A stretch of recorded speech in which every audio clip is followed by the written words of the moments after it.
Et en fait, je vais participer au Worlds 2024. T1 est en train de dive à 8 minutes de jeu, les BSG.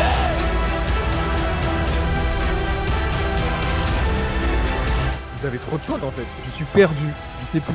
Ça part avec le flash directement de Faker qui vient prendre le kill. Ok, alors là actuellement je suis à Londres devant l'O2 Arena, un stade de approximativement 20 000 places. Et en fait je vais participer au Worlds 2024, c'est-à-dire le championnat du monde de League of Legends, un jeu vidéo ultra populaire. Et je suis pas tout seul, je suis accompagné de Logan. Ça va Logan? Ça va super, Est-ce que t'es content d'être là? c'est le plus beau jour de ma vie. On va commencer par le petit village qui est juste là-bas, on le voit pas parce qu'il y a trop de monde. Mais on va commencer par ça. Allez, c'est parti.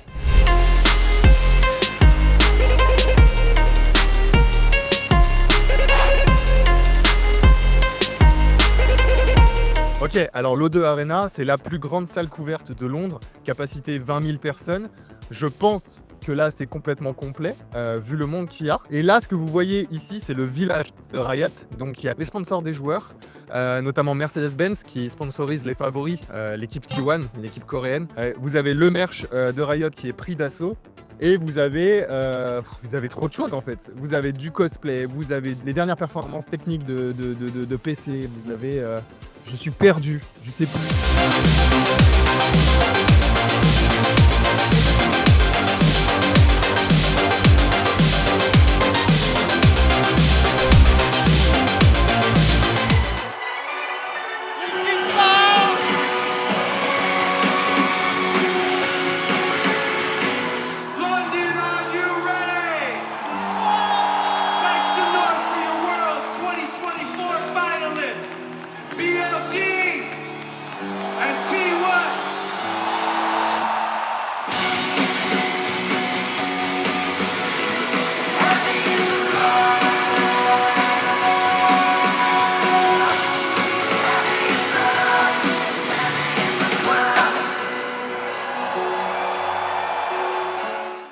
Dans une partie de League of Legends, deux équipes de 5 personnes s'affrontent sur une carte. L'objectif est de traverser cette carte en faisant tomber une à une les tourelles de défense adverses pour atteindre et détruire la base ennemie. Avant la partie, chaque joueur doit choisir un personnage qu'on appelle un champion. Il y en a 167 en tout dans le jeu, et chacun d'entre eux a des spécificités bien précises. LoL, c'est un jeu d'équipe, avec des rôles prédéfinis qui sont liés aux cartes du jeu, avec 3 voies qu'on appelle des lanes. Vous avez la top lane, la mid lane et la bot lane. Selon leur rôle et le champion qu'ils ont choisi, certains joueurs évoluent sur une partie précise de la carte, quand d'autres ont pour mission d'aller aider ou défendre leurs coéquipiers un peu partout sur cette dernière. La communication, elle est donc centrale pour construire et mener à bien une stratégie. Devant leur Nexus, les T1 vont devoir abandonner leur Nexus, toi. C'est la game, ça va être la game, je ne vois pas comment T1 arrive à faire l'exploit à Marex.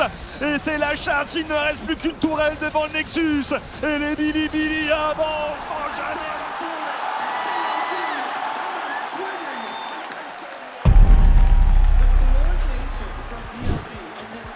Ok, la première game est passée, T1 a pris la fessée, on l'a vu. Clairement, BLG a été meilleur. Mais bon, moi je suis un peu une fraude. Genre, LoL, j'ai joué peut-être 3-4 fois. Mais par contre, derrière la caméra, il y a un spécialiste. Donc je pense que son analyse, elle sera un peu plus intéressante. Du coup, Logan, on va swap. Donc T1, donc les grands favoris se sont pris la fessée des culottés. Dès le début, on l'a vu, first kill, direct, invade. Voilà, il y avait 2000 gold d'avance à même pas 15 minutes de jeu. Ils ont pris les Drake, les Herald, il y a eu le Baron Nashor qui a été pris aussi. Non, vraiment, c'était catastrophique pour T1. Il y a eu des beaux plays. On a eu notamment Zeus sur son Gunnar au top. La téléportation, c'est Faker qui est en train d'arriver, le super multi de Zeus. On a un peu repris espoir à ce moment-là, mais ça va être courte durée. Mais on espère mieux pour la suite des games. Je suis pas du tout à l'aise. C'est de relever tout de même le bump. Et extrêmement solide sa flash hit pour la Kalista et T1 est en train de dive à 8 minutes de jeu, les BLG. Par Ultimate Down et dans la mêlée, les T1 sont en train de faire un véritable massacre ici. Faire exterminer les pauvres BLG ne peuvent tout simplement pas jouer. Elle que va tomber. Il reste dans la mêlée Knight qui se fait éradiquer. Un partout, mesdames et messieurs, on aura au moins 4 manches. Et on avance, les Bilibili s'avancent pour aller chercher leur deuxième victoire et une double balle de match sur T1, c'est un massacre. Sublime finition. Ils ont été sages, ont totalement bait le jungler des T1. Comme vous pouvez le voir, il y a un petit peu de monde. Alors, il va falloir que je vous parle un petit peu des deux équipes qui s'affrontent en ce moment. Donc on a la première, c'est T1, c'est une équipe coréenne qui fait partie donc de la ligue coréenne, qui est considérée tout simplement comme la plus forte du jeu. Notamment grâce à son capitaine qui s'appelle Faker. Lui, ça fait approximativement 10 ans qu'il est là. Il est très vieux pour un joueur pro e-sport. L'équipe a énormément changé au fil des ans. C'est ce qu'on appelle un roster. Souvent, les rosters sont modifiés, parfois d'une année sur l'autre. C'est une sorte de mercato, comme dit Logan. Le seul corollaire, c'est Faker, qui ne change pas, qui ne bouge pas. Il reste le capitaine.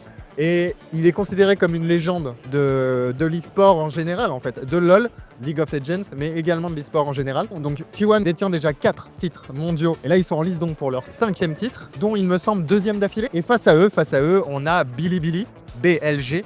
Donc là, c'est une équipe chinoise. On a 2 pays qui s'affrontent réellement. À l'intérieur de cette équipe, il y a beaucoup de joueurs qui sont habitués, qui ont été dans d'autres rosters, d'autres équipes. Bilibili qui a tout approuvé pour son premier titre, et T1 qui est là pour conserver sa place de numéro 1. Il envoie la bombe ici qui est dur à flash up, dès qu'il flash up avec le flash et directement de Faker qui vient prendre le kill. Et Faker qui arrive sur le côté, il va voler l'ultimate, il va s'élancer directement dedans. Le flash est sur l'ulti Rakan, le follow avec l'ulti rumble. Est-ce le fight des T1 triple knock-up? Ils sont en train d'arracher Il a pris d'énormes dégâts, mais il se repositionne par contre, se fait vaporiser. Les T1 peuvent s'avancer, Kumax le DPS c'est très bon. Quel game des T1, quel comeback d'early game, quel teamfight et quel game de Faker. On est au 4e match qui vient de se terminer. Il y en aura un 5e. T1 vient d'égaliser. Donc tout va se jouer sur le prochain match. Même moi qui joue pas beaucoup, je ressens la pression qui est énorme. Mais je pense que le mieux placé pour vous en parler, ça restera Logan. Alors, on swap. Donc écrasante game 4 de T1, excellent. Donc le top laner de T1 s'est fait exploser en début de partie. Pourtant il a fait le taf comme pas possible. Et au niveau de BLG, on avait une compo qui était très axée sur la fin de partie. La partie a duré, je crois qu'on était sur un 35 minutes. Pourtant ça ne l'a pas fait pour eux. À un moment où ils étaient un peu devant. Donc très content que ça se fasse en 5 games. J'espère que T1 va gagner évidemment. Et voilà, de voir ça. La game viewer. Faker effectivement qui reçoit un sacré comité d'accueil, il se fait flasher par Shen. Il décide de flash, il survivra. Il survivra. Il se fait flash. Et Bin qui trouve l'angle sur la Kai'Sa. Elle est très bonne cette TP, elle est très bonne, mais les T1 décident de tenir ce qu'ils ont les baisses pour one shot. Shutdown récupéré sur Drive. Just qui prend d'énormes dégâts. Il ne reste qui est connecté. Et c'est un ace en faveur de T1. Faker qui temporise sur Knight. Les T1 qui vont. Les T1 qui valident. La 5e étoile. La 5e étoile de T1. Let's go. Back to back. C'est légendaire. C'est légendaire. Allez, Pour le allez coup. longue là, allez Bravo. longue. Oh let's go. Champion du monde. Faker, la 5e fois qu'il la soulève. Je pense que moi personnellement je vais me mettre à LoL en fait, du coup. J'ai toujours été un peu contre alors que je suis un grand fan de jeux vidéo. Mais j'étais toujours, la communauté elle est réputée toxique, c'est un jeu réputé toxique, etc. En vrai là c'était très good mood, hein. C'était très bonne ambiance, très... C'était vachement bien, c'était très respectueux de... Ce qui est bien en fait, c'est que voilà, comme c'est des équipes principalement chinoises, coréennes, etc., on sait qu'il y a énormément de respect de l'adversaire dans ces pays-là.